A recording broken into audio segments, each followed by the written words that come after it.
ملالہ یوسفزئی، اس کا ٹویٹ آپ لوگوں نے دیکھا ہوگا،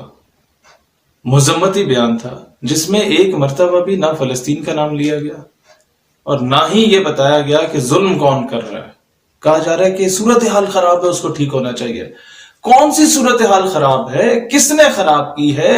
جو ٹویٹس آپ افغانستان کے لیے کرتی ہیں کہ جناب وہاں کے طالبانوں کو اٹھا کے غرق کر دو، جو ٹویٹس آپ پاکستان کے لیے کرتی ہیں اور آرمی چیف کو، D G I S P R کو، وزیر اعظم کو، سب کو رگڑا لگاتی ہیں۔ اسرائیل کے کوئی چھوٹے موٹے صوبیدار کو رگڑا لگا دو محترمہ، کوئی لانس نائک کو رگڑا لگا دو، کسی حوالدار کو رگڑا لگا دو۔ نہیں، تمہارا باپ جو جس بیس پہ تمہیں بیچ کے آیا تھا نا، اس کو ڈالر نہیں ملیں گے، اس کو ٹکے نہیں ملیں گے جس کے پیچھے وہ ہڈی کے پیچھے دم ہلاتا ہلاتا پھر رہا ہوتا ہے۔ مسئلہ صرف یہ ہے کہ ہماری قوم کن لوگوں کو لیڈر بناتی ہے۔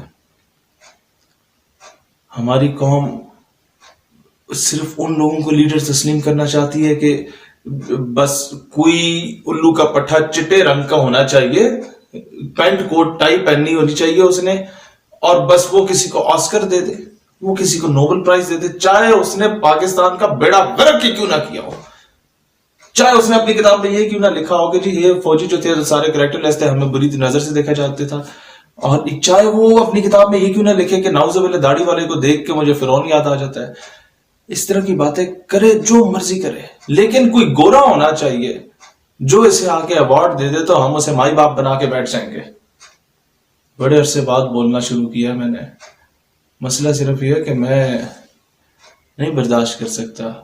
کہ مستقبل میں ایسے ہی لوگوں کو، کیونکہ مغرب آپ کے لیے صرف دوائیاں آپ کو بنا کے نہیں دیتا،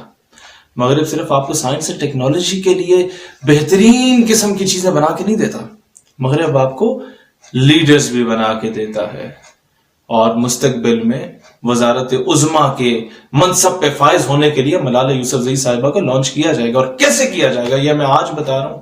آج سے 10 سال بعد یاد رکھنا، خدا کا واسطے بڑی یہ بھولی قوم ہے، تب بھول نہ جانا۔ ملالہ یوسفزئی کو اربوں ڈالرز دیے جائیں گے کشمیر اور فلسطین کو ایڈ دینے کے نام پہ۔ ایڈ ان تک پہنچے گی نہیں، لیکن اناؤنسمنٹس کی جائیں گی۔ پھر سیریا اور لیبیا، لیبنان میں جہاں مسلمانوں پہ ظلم ہوا نا، انہیں گھر کو تباہ کر دیا، پھر امریکہ ان کے لیے ٹینٹ بنائے گا کہ اس ٹینٹ میں آ کے رہو، اور اس کا جو فیتا کاٹا جائے گا وہ ملالہ کے ذریعے کاٹا جائے گا۔ اور تیسرا کام کیا کیا جائے گا